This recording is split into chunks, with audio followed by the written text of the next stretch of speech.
ঝিনাইদহের শৈলকুপায় জনপ্রিয় হয়ে উঠছে কুমড়া বড়ি। চাহিদা বেশি থাকায় পরিসর বাড়ছে ব্যক্তিগত কারখানাগুলোর।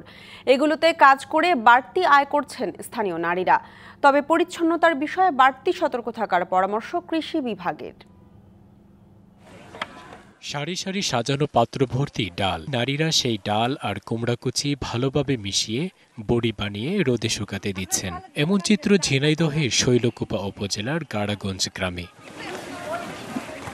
কুষ্টিয়ার বিভিন্ন হাট থেকে মাসকলাই কিনে আনা হয়। এরপর ঝিনাইদহে শৈলকুপা সহ অন্যান্য এলাকার হাট ও গ্রামে ঘুরে ঘুরে সংগ্রহ করা হয় চাল কুমড়া। রাতে পানিতে 6 থেকে 7 ঘন্টা ভিজিয়ে রাখা হয় ডাল, সাথে দিনের বেলায় কুমড়া কুচি কুচি করে রাখতে হয়। বড়ি শুকায় যায়, উলট পালট করা লাগে। উলট পালট করার পরে আমি ওইগুলা হলোকে ঝাড়ার জন্য প্রস্তুত করি।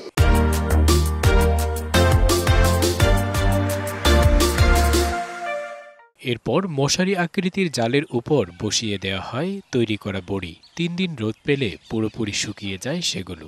এরপর জাল থেকে ছাড়িয়ে বিক্রির জন্য প্রস্তুত করা হয়। এক একটা চাঙে এক একটা ইসে দেখা যাচ্ছে আপনার 2 কেজি 2.5 কেজি করে বড়ি তৈরি হয়। এই মহিলারা বড়ি দেয়, প্লাস 2-3জন কাজের লোক আছে। কারখানা মালিকরা বলছেন, ক্রেতাদের চাহিদা অনুযায়ী কুমড়া বড়ি পাঠানো হয় ঢাকা, খুলনা, মাগুরা সহ বিভিন্ন জেলায়। 20 কেজি করে কার্টন, 10 কেজি করে কার্টন তৈরি করে খুলনা, কুষ্টিয়া, তারপরে মাগুরা, ঢাকা এগুলো পাইকারি বিক্রি করে তারা নিয়ে যায়।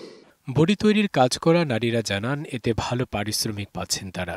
ডাল দিয়ে আর হলে আঙ্কার দিয়ে মিশিয়ে বড়ি দিয়ে। তবে কুমড়া বড়ি তৈরির ক্ষেত্রে সার্বক্ষণিক পরিচ্ছন্নতা বজায় রাখার পরামর্শ উপজেলা কৃষি কর্মকর্তার। কুমড়া বড়ি উৎপাদনের সাথে জড়িত যারা, তাদেরকে কৃষি উদ্যোক্তার লোনের ব্যবস্থা করেছি এবং তাদের কাছে মানসম্পন্ন কুমড়া পৌঁছা দেওয়ার জন্য আমরা চেষ্টা করে যাচ্ছি। তাদের আরও পরিষ্কার পরিচ্ছন্নতা বজায় রাখতে হবে।